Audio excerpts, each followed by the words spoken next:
pederi su iz sljedećeg razloga. S obzirom da su Stalin i Hitler napravili pakt o nenapadanju, koji je bio vojni savez, gdje su maltretirali i napadali, vojno napadali 2 godine. Su oni vojno djelovali, Hitler i Stalin. Pa su skupa napali Poljsku, vojno, pa su skupa napali Rumunjsku, pa su napravili sfere interesa, znači podijelili su cijelu Europu. I to ne izmišljam ja ovo, ja sad u trenutku govorim iz glave, a postoji dokumenti.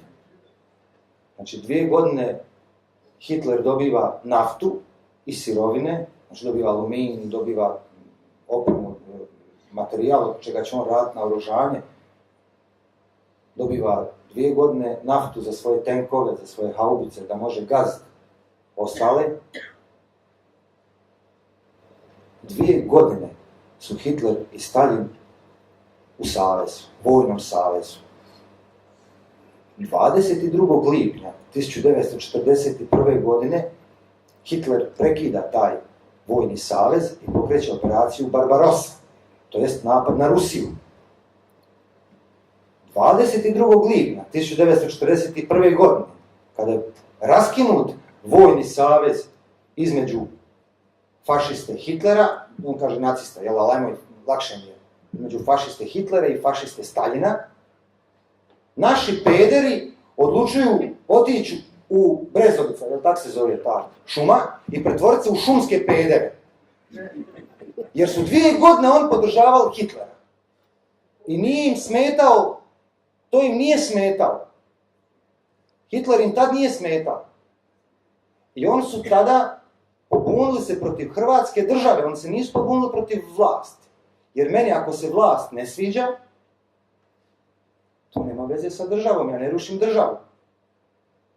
Ja nisam zadovoljan bio ni sa prošlom vlasti, ni sad sa ovom koja je na odlasku, ali nisam zato da se ukine Hrvatska država i da se pripoji Mađarskoj ili Italiji. Tebe ako se vlast ne sviđa, onda mijenjaš vlast, ti ne uništavaš državu. Uglavnom ti pederi koji su otišli u šumu 22. lipnja 1941. godine, oni kažu da su se onda pretvorili od fašiste, su se pretvorili u antifašistu. Jer je Hitler ostao fašista, a on su se pretvorili u antifašistu. A do tad su bili skupa.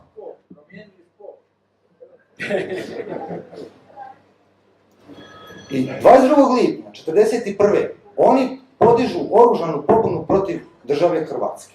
Kažu, bilo je zločina. Kakav zločin je bio 22. lipnja 1941. godine? Niko nije znao za kakav zločin, niko ni sanjao da će domaći izdajnici popiti preko 500.000 Hrvata na Blajburgu. O kakvim zločinima on govori? Kažu, mi smo se tada borili protiv rasnih zakona. I borili ste se za Jugoslaviju. Kraljevina Jugoslavija vam je imala prije rasne zakone. Osim toga, neki dan sam čuo da NDH čak nije imala rasne zakone, nego da je imala zakonsku odredbu.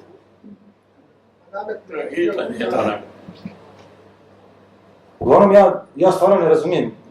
Ja 22. lipnja ja ne slavim. Nema šanse da slavim. Što će ja slaviti? To što se on pobunili protiv Hrvatske države. Ja to stvarno ne vidim logiku. Valjda smo jedina država u svijetu koja ima za državni praznik, u stvari, neradni dan pedera i domaćih izdajnika. Jer se slavi dan oružane pobune protiv Hrvatske, a oni su se borili za Jugoslaviju. Nisu se borili za Hrvatsku. Da se oni borili za Hrvatsku, ne bi niko rekao. Čast, naravno treba napraviti uvijek iznimku, čast onim čestitim i poštenim partizanima koji su se borili za Hrvatsku državu, a protiv fašizma i protiv četnika i protiv